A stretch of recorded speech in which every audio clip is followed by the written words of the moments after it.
नमस्कार। आज मैं आप लोगों को गीता के बारे में कुछ बताना चाह रही हूँ। कभी कभी सवाल में आते हैं कि श्री कृष्ण के विश्व रूप का परिचय बतावें या विश्व रूप के बारे में चर्चा करें।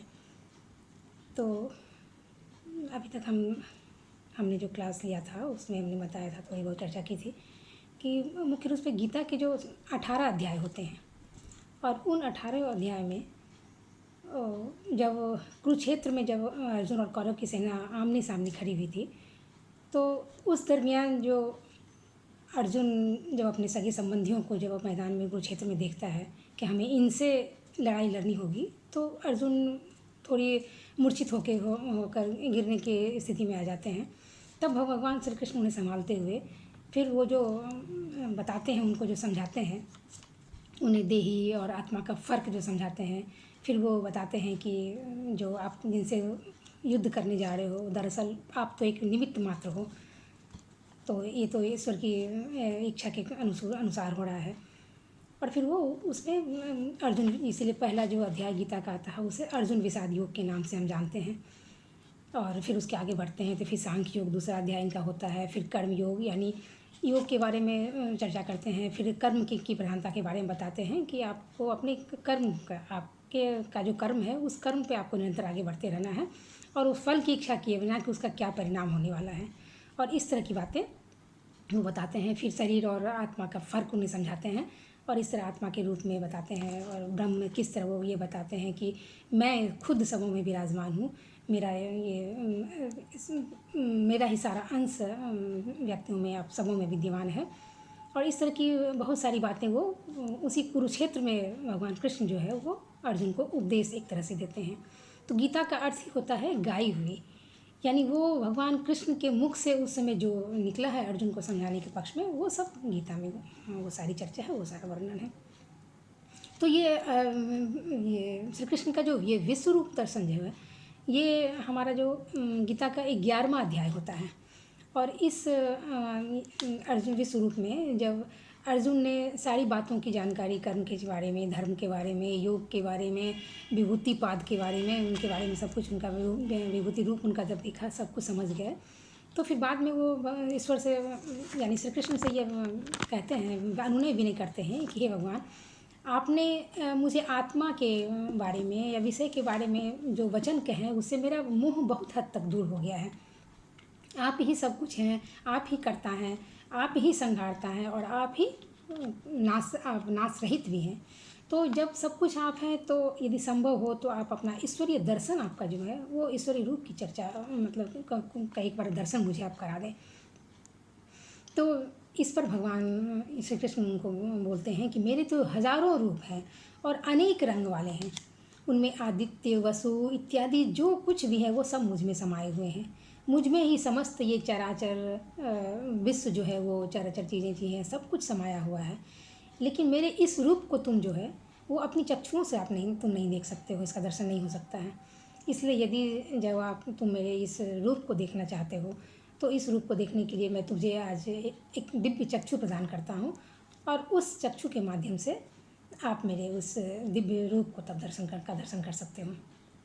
और ये सारी बातें जो कुरुक्षेत्र में हो रही है, ये संजय जो है वो धृतराष्ट्र को हम महल में भी बताते हैं।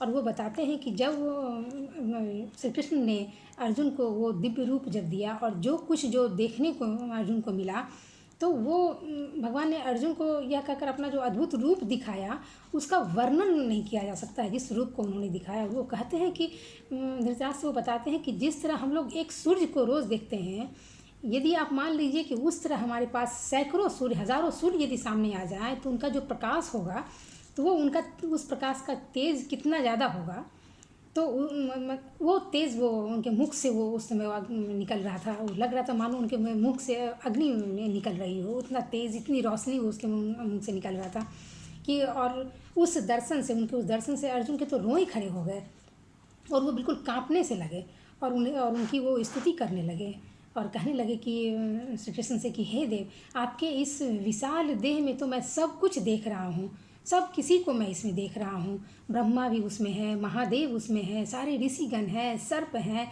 और आपके हाथों और मुंह को गिनना मुझे कठिन हो रहा है। आपका इतना विकराल रूप है, उसे मैं देख नहीं पा रहा हूँ। आपका आदि नहीं है, अंत नहीं है, मध्य नहीं है।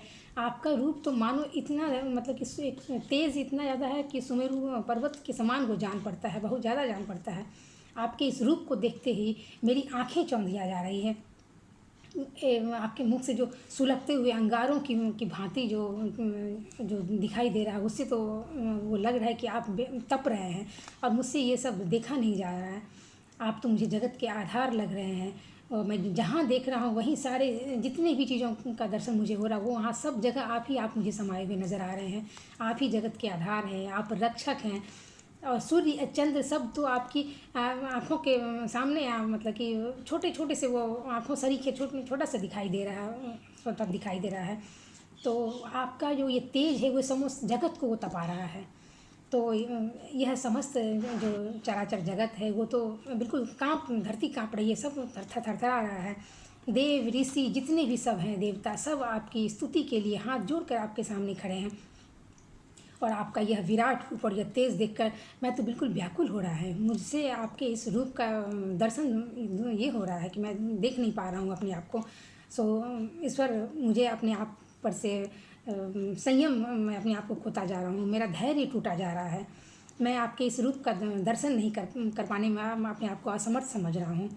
सो भगवान, सो मुझ पर प्रसन्न होइए, और आपकी ये जो विकराल का जो रूप है, आपके मुंह में जैसे दीपक और पतंगे जितने लग रहा है कि जिस पर गिरते हैं पतंगों पर, दीपक पर जिस तरह पतंग गिरते हैं आके वो जलने लगते हैं। आपके मुख में मैं सब कुछ देख रहा हूँ कि बहुत लोगों को मैं इस तरह गिरते हुए देख रहा हूँ, और वो आप उनको सबको चूर चूर कर रहे हैं। तो आपका यह उग्र रूप क्या है? मैं आपके इस प्रवृत्ति को मैं समझ नहीं पा रहा हूँ। मैं, कृपया मुझे समझाया जाए। मैं बहुत बिल्कुल मेरा मन अशांत हो रहा है, तो मुझ में धैर्य अब नहीं रह रहा है। मेरे हाथ और पैर कांपने लग रहे हैं। मैं आपके इस रूप को देख नहीं पाऊँगा, मैं उसका दर्शन करने में अपने आप को अक्षम समझ रहा हूँ। कृपया आप बताएं कि आपका यह भव्य रूप क्या है, आपका यह विराट रूप क्या है। तो इस पर भगवान बोलते हैं कि समस्त लोकों का नाश करने वाला मैं वो काल हूँ। तू चाहे लड़ या ना लड़, लेकिन सबका नाश तो होना है। मैं सबका नाश होना है करूँगा। मैं तो, तू तो सिर्फ निमित्त मात्र है। तेरे द्वारा ये सब जो है वो निमित्त है। ये तुम्हें निमित्त बनाकर ये सारे कार्य किए जा रहे हैं। इसलिए तू जो गम कर रहा था, तू जो व्याकुल हो रहा था, अपने चित्त को अशांत कर रहा था, देही और आत्मा का फर्क जो नहीं समझ रहा था, मैं उसे तुम्हें स्पष्ट समझाना चाह रहा था, जिसके बारे में वो तू समझ, और तू मेरे इस विराट रूप को देख। तो क्योंकि तू मात्र एक निमित्त है। ये जो कुरुक्षेत्र के मैदान में जो सारी सेनाएं आमने सामने खड़ी है, उसमें मात्र तू एक निमित्त है, बल्कि यह सब तो होना ही था। तो अर्जुन उस पर भगवान कृष्ण को बोलते हैं कि हे देव, हे जगन्नाथ, जब आप ही अक्षर हैं, आप ही सत्य हैं, आप ही असत्य हैं, जो उससे जो पड़े है वह सब कुछ जब आप ही हैं, आप ही आदि देव हैं, पुराण हैं, आप इस जगत के आश्रय हैं, आप ही सब जानने योग्य हैं, यम नियम अग्नि प्रजापति सब तो आप ही हैं। तो आपको मेरा बारंबार नमस्कार है, मैं बार बार आपको प्रणाम करता हूँ। अब कृपया अपने आप वापस अपने उस रूप में चले आइए। मुझसे आपका यह रूप अब देखा नहीं जा रहा है। सो कृपया आप आपके जो पहले वाला रूप था, उस रूप में आप आ जाइए। मैं आपके इस दिव्य रूप का, इस विभूति रूप का, इस बृहत् रूप का जो है, विश्व रूप का मैं दर्शन नहीं कर पा रहा हूँ। मैं अपने आप को कमज़ोर और अक्षम समझ रहा हूँ। मेरे हाथ पाँव जैसे लग रहा है काँपने लग रहे हूँ। आपके मुंह से जो तेज़ निकल रहा है, जो सब कुछ निकल रहा है, उस तेज़ को मैं बर्दाश्त नहीं कर पा रहा हूँ। तब इस पर भगवान कहते हैं कि तेरे ऊपर प्रसन्न होकर मैंने अपना यह दिव्य रूप दिखाया है। लोग कितने भी वेद अभ्यास कर लें, यज्ञ कर लें, अपने अस्त्र शस्त्र से मतलब कि अभ्यास कर लें, दान से, तप से, पुण्य से, कितना भी वो कर्म क्यों ना कर लें, लेकिन आज मेरे जिस रूप को तुमने देखा है, वह रूप कोई और जल्दी देख नहीं सकता है मेरा। तो इसलिए तू परेशान मत हो, तू भय को अपना त्याग दे, अपने इस भय को त्याग कर तू शांत चित्त होकर मेरे इस रूप से अपना परिचय कर, तू मेरे इस रूप का दर्शन कर, क्योंकि मेरे इस रूप का दर्शन जो है वह देवों को भी दुर्लभ है। और बहुत जल्द मेरे इस रूप का दर्शन में किसी भक्त को भी जल्दी नहीं होता है। लेकिन जो अपने सब कर्म मुझे ही समर्पण कर देता है, आसक्ति मात्र को जो छोड़ देता है और जो मेरा भक्त बनता है और आनंद में रहता है, प्रेम में जो रहता है, वही मुझे पाता है। तो तू मुझ में प्रेम मत मगन रहता है, मत रहता है। मैंने तुम्हें विह्वल देखा कि तुम अपने स्वजनों परिजनों सामने वालों को देख के तुम द्रवित हो रहे, तुम दुखी हो रहे हो, तो और तुम अपने कर्म पथ से भाग रहे थे। तो मैं तुम्हें अपने कर्म से विमुख ना हो, इसलिए मैं तुम्हें ये सब बता रहा हूँ। तू सिर्फ धर्म का आचरण, अपने धर्म का आचरण कर, और तुम्हारा धर्म जो तुम्हारा कर्म जो है वो ही तुम्हारा कर्म करना तुम्हारा पहला धर्म है। इसलिए मैं अपना यह विराट रूप में तुम्हें दिखा रहा था। और मेरे इस विराट रूप को देखने में तू बिल्कुल घबरा मत, तू इसे देख। तो कहने का अर्थ है कि ये जो 11वां जो अध्याय में जो इसका जो कहा जाता है कि विश्व रूप दर्शन जो होता है, जो उन्होंने भगवान कृष्ण को कराया, मूल रूप से इस अध्याय का जो सार यह है कि ईश्वर के काल रूप का मनन करने से या उसके मुख में जो सृष्टि मात्र जो पूरी समा जाती है, समाता है, प्रतिक्षण काल का जो रूप होता है, यह नित्य प्रति हमेशा चलता ही रहता है। और जो इसका उसको जानकारी जिसे मिल जाती है, जो इस बात का एहसास कर लेता है, जो इसे जान जाता है, वह जीव मात्र के साथ जो मतलब ऐसा वो अपनी जीवात्मा से एक की हो जाता है। जीव आत्मा को चाहे बिना चाहे जो इस मुख में इस अकल्पित क्षण में जो पड़ता है, मतलब मनुष्य और मनुष्य के बीच का जो भेद है, यह बिल्कुल मिट जाता है। इस कालेश्वर के यह जो क्षण है, यह कौन है, यह जानकर हमें जड़ नहीं होना चाहिए, हमें शून्यवत नहीं बनना चाहिए। और इसीलिए ऐसा करने से वो भयंकर रूप नहीं बल्कि तुम्हें शांति लगेगा। तुम्हें यह समझना पड़ेगा कि देही तो हमारा शरीर जो है वो नाशवान है, लेकिन आत्मा कभी नहीं मरती है। ये सामने जो तुम्हें खड़े हुए दिख रहे हैं यहाँ पर आज कुरुक्षेत्र में, तुम्हें लग रहा है कि ये मेरे सब भाई बहन चचेरे भाई हैं और इन्हें मारकर मुझे कौन सा सुख मिलेगा। जो तुम ये चिंता कर जो व्यर्थ का प्रलाप कर रहे थे, उस प्रलाप में तुम ना पड़ो, बल्कि तुम अपने कर्म पथ पे आगे बढ़ते चलो। और जो तुम्हारा कर्म है वही तुम्हारा धर्म है। तुम अपने धर्म का पालन करो, क्षत्रिय हो। और यदि तुम इस कर्म से भागते हो तो फिर इतिहास में एक दूसरा ही अक्षर लिखा जाएगा। इस धर्म से तुम्हें इस कर्म से विमुख नहीं होना है।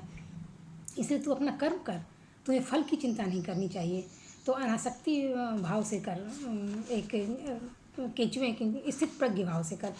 स्थित प्रज्ञ क्या अर्थ होता है कि तुम्हें कर्म के फल की चिंता नहीं करनी चाहिए और अपने समस्त इंद्रियों पर संयम कर और करके यह देख कि तू जो करने जा रहे हो वह किसी एक अच्छे प्रयोजन के लिए। ये सब मरे हुए हैं, इनका तो मौत है ही। ये तुम्हारे हाथों सिर्फ निमित्त बन रहे हो, लेकिन इन्हें तो तुम नहीं मारोगे, कोई और मारेगा। तो यहाँ अर्जुन तुम सिर्फ निमित्त मात्र हो, तुम्हारे हाथों ये हो रहा है, लेकिन तुम्हें यह जानना है कि ये आत्मा कभी नहीं मरती है। आत्मा तो नश्वर है। नैनम छिन्दन्ति शस्त्राणि नैनम दग्धति पावक। तो ये जो कहा गया है कि आत्मा कभी कोई शस्त्र मार सकता है ना, अग्नि से जला सकती है ना, इसे शस्त्र काट सकते हैं। तो जब यह नित्य है, इसे जब कोई मार ही नहीं सकता है, यह अजर और अमर नित्य आत्मा है, तो फिर तू इस देह का जो बना हुआ है, हमारे पंच तत्वों से बना हुआ जो शरीर है, इस शरीर का तुम मोह ना कर और तुम अपने कर्म पथ पर आगे बढ़ और गांडी उठा और रन की जो है वो उसकी शुरुआत कर।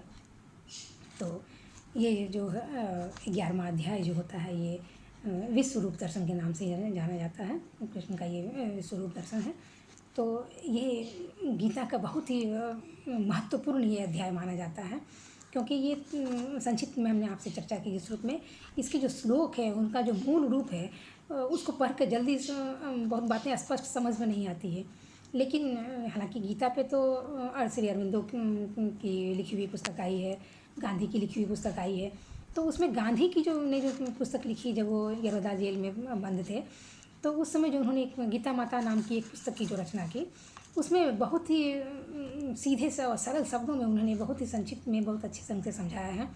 और उसी गीता माता पुस्तक में जो गांधी द्वारा रचित है, उसको पढ़ने से जो मेरी बुद्धि को जो समझ में आया, जो मुझे समझ में आया, और मुझे लगा कि आप लोगों को बताना चाहिए, क्योंकि इस बार के एग्ज़ाम्स में सेमेस्टर 4 के विद्यार्थियों के लिए मुझे लगता है कि ये बहुत ही इम्पोर्टेंट क्वेश्चंस होगा।